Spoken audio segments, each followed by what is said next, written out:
1071 The Boss, classic rock of the 70s, 80s, and more. It's Michele Amabile, and today we are joined by Canadian Rock and Roll Hall of Famer Rik Emmett of the band Triumph. He's lead singer, songwriter, guitarist. He was the frontman from 75 to 88, and this summer he has given us a gift because Round Hill Records has reissued all 11 of Rik's solo albums. Plus, he's got a new project. It's called Folk Songs for the Farewell Bonfire, and I just couldn't wait to get on the phone with him. Just so much to talk about, especially since he is an amazing guitar player. He was a guitar player author for dozens of years. He teaches classes.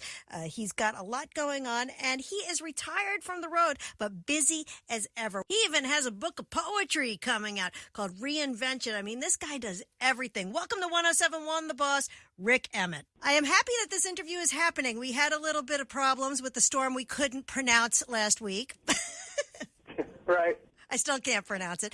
But I wanted to tell you, when I was growing up, my friend Barbara's father worked for RCA Records. And it was always the coolest thing going over her house because they had the Triumph Gold records on the wall right underneath Nipper, the RCA dog. He had the plastic dog there, and he had the gold records on the wall. I was thinking that was so cool. Nice. Well, I'm glad that he was a Triumph fan instead of Hall & Oates. Within the company in those days, the Hall & Oates was making them more money than we were. So it was always the internal battles of, trying to win over their marketing department and promo department because once they had the Hall & Oates machine running, they were making pretty good. Of course, RCA, I'm surprised there wasn't a shrine in your friend's house for Elvis. Because actually, that was the first concert she ever saw. Without even having to work for that one. Well, I got to tell you, the first time I saw the World of Fantasy video on MTV, I remember looking at you. You had the white shirt with the red dot, and I was thinking, oh, he's cute. Video is so thank you. Fun. Your drummer wearing the Diet Coke shirt. Yeah, I don't really remember that one as much. I remember when the Allied Forces album came out, there was an awful lot of MTV, and we've got MTV like. Triumph had done videos for the Just a Game album in 78, 79, and they were kind of like live concert ones. We had like Hold On, Lay It on the Line, and I think they played a lot of Lay It on the Line. And lots of young ladies would say, oh, geez, I remember you, wearing that jumpsuit, and, when I would go and watch MTV after coming home from school. And, World of Fantasy was a little later along, and we toured so heavily on that record, and we played a lot of stadium shows, and I think that was even, we played, that was the US Festival, sort of 83. So, I don't remember the airplay for World of Fantasy as much, but, yeah, it was certainly that was something. Well, that made an impact on me. And Lay It on the Line when you raised your eyes when you said, "Don't waste my time." It was just like those were such great videos. And I was going to bring up the US Festival. Do you remember a lot about that day? Because I feel like that festival was just as big and just as important as Woodstock, especially with the bands that played that day. And they had a metal day, right?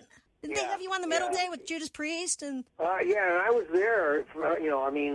How many gigs do you get to play where you get to fly in a helicopter? Like, there's not too many, so it makes it pretty memorable. And, to me, when I'm out on the road, a gig is a gig, I prepare the same way. I just think of them as, well, this is just going to be another gig.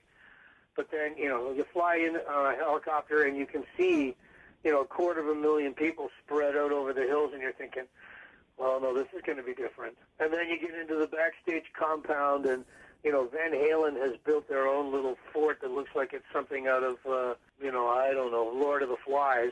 The Judas Priest guys are on their Harleys, and, it was surreal, that's for sure. And I have lots of good memories of it. Steve Wozniak was the Apple guy. It was his money to put it together.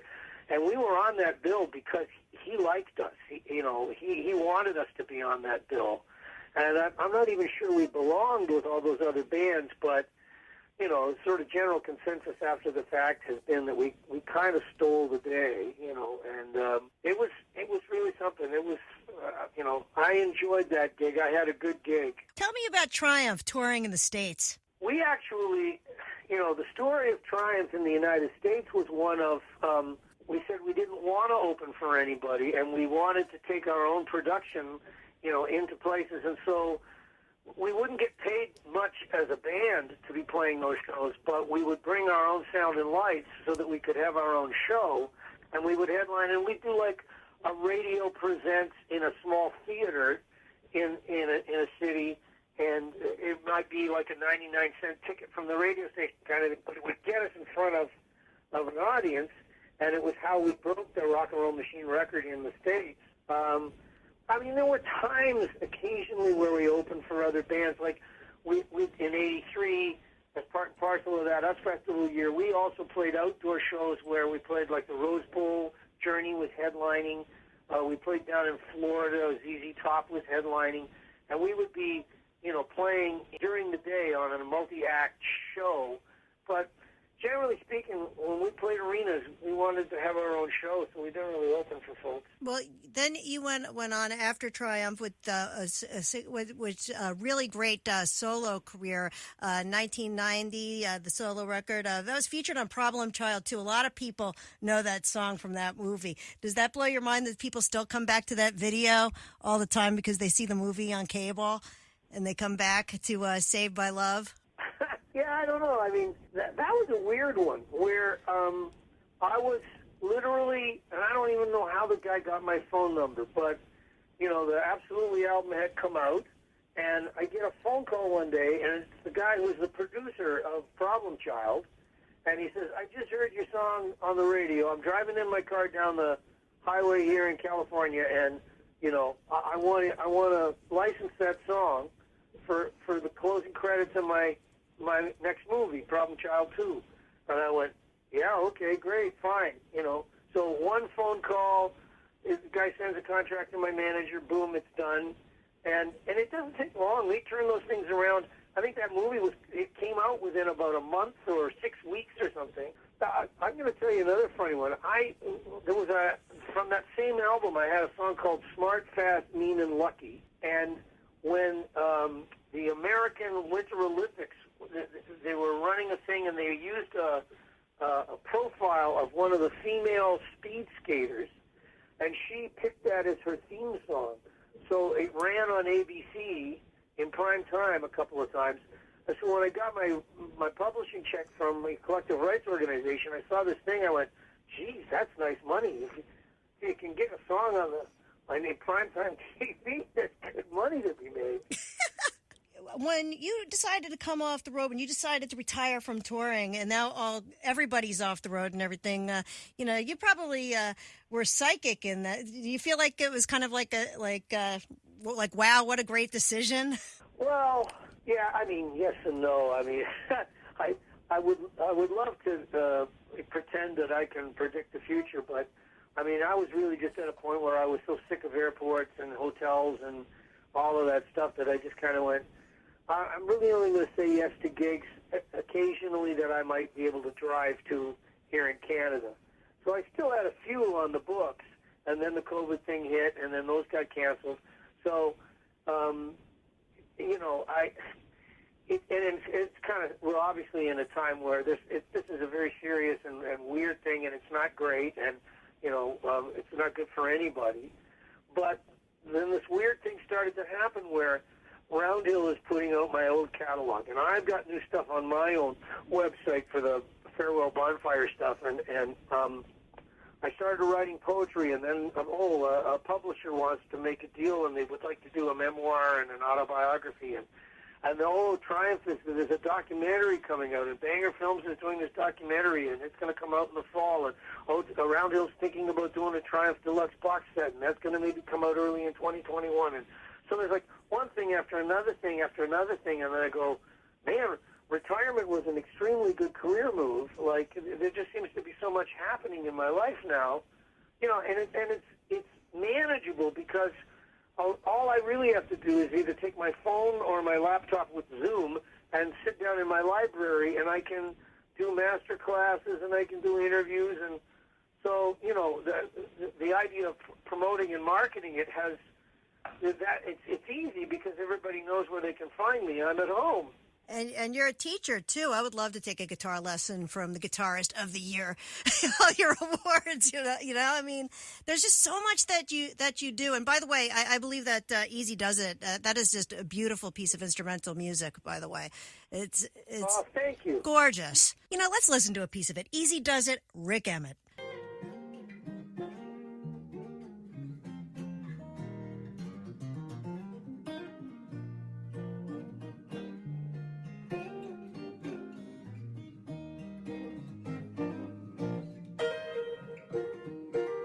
Gorgeous. Yeah, thanks. I mean, I'm proud of that one. There was a piece that I'd written called High Five, and after I had sort of recorded it and had that one under my hands, I was thinking, wait a second. And so in my notebook, when I started coming up with Easy Does It, its original title was Son of High Five, because it was so similar to that one. And then it took on its own life, and eventually I got to the point where I called it Easy Does It. But I wanted to also ask you about the fact that you teach guitar. I think that's amazing. Oh, yeah. I'm doing a rock and roll fantasy master class online on August 27th. So they have these rock and roll fantasy camps. And I taught a songwriting workshop online a couple of weekends back. I started a workshop years and years ago called Song Studio here in Canada, and my friend Blair Packham runs it now. But when they took that one online, they said, hey, will you come back and teach some classes, and we'll do sort of like a feature interview thing with you as part of this. And I went, yeah, sure, okay. And it's great. Like I said, I mean, all I have to do is sit in my back library and close the door so that the dog won't come and bark and bother me. And, you can do all this stuff online now in the digital universe, and I don't have to tour. It's great. Well, you've given fans a gift with all the music, with all the reissues, with folk songs for the Farewell Bonfire, with the movie, which I understand there's a surprise. I don't want to give away anything with the movie, but I know the surprise. I think it's just the coolest thing I ever heard. Well, I have been giving it away in a lot of interviews, and I, of course, the fans that were there at the Fan Fest during the shoot, they know what the surprise was too. But so and. It was a remarkable thing, and it's lovely that it's been captured by by the documentary people. Like the story of Triumph, I think the truest heart of it is that it was a band for the fans. It was a band that existed so that all of that stuff of hold on to your dreams and the magic power of the music and fight the good fight, and all of that stuff was about connecting to people that were listening to music on the radio, or buying a ticket and out there in the dark in the crowd in the arena, and to be able to know that connection is still alive and is still strong. That's a really it's a very satisfying thing. It's very gratifying. It's also very humbling. It's almost like I was trying to do something that was beyond the commercial transaction of a band and somebody buying their music. I was trying to offer people something that money can't buy, and it's almost like that's the thing that's kept the band's name alive and still going. It still has value. So I'm proud of that, and it's humbling. I think I managed to hook into something that's above and beyond a little bit, and that's always kind of. There's something mysterious and beautiful about that. Thank you for bringing up Magic Power, by the way. Those are the most beautiful lyrics. When I talk about the DJ going to play your favorite song, and the music does the talking, says the things you want to hear. And the acoustic version you did of that a couple of years ago was so great because you could hear everybody singing the lyrics back. I believe I saw a performance from Daryl's house. You doing that. It's such a gorgeous song. And your best songs are the most inspirational lyrics. It's like Well, we got to give credit where credit's due. If there had never been a song called Do You Believe in Magic by John Sebastian, that had come out when I was a kid, and if there hadn't been, Pete Townsend and Who's Next, because that's Magic Power was kind of an amalgam of those two things, like how could I take that John Sebastian idea of believing in magic, and then just the whole thing about what radio meant to me. Like when I was a kid, my mom had bought transistor radios for my brothers and I, like little 9 transistor radios that you could put under the pillow at night, and you could have your little earpiece, and I could listen to, everything, like pop music and country music and baseball games, and it's just like the radio was kind of like, it becomes your best friend once you it's not like I've said it a million times, but it's like a passport to the universe once you get that little radio. So I was trying to capture that, and then I think the smartest thing I ever did was change the pronoun from he to she. Well, it spoke to me. It spoke to many girls, just like seeing you in the videos in the early days on MTV. Thank you so much for talking to me welcome. Today. You are a delight. Thank you so much. And everybody, just remember there's just so many. There's like 11 solo albums to delve into, the reissues to delve into and enjoy. Also, folk songs of the Farewell Bonfire, the Bonfire Sessions, 18 solo acoustic vocal tracks, and 6 jazz guitar instrumentals, exclusively available as downloads off of RikEmmett.com. Thank you, Rik, for joining us on 107.1 The Boss. It's a real pleasure. You're welcome, Michelle. Thank you.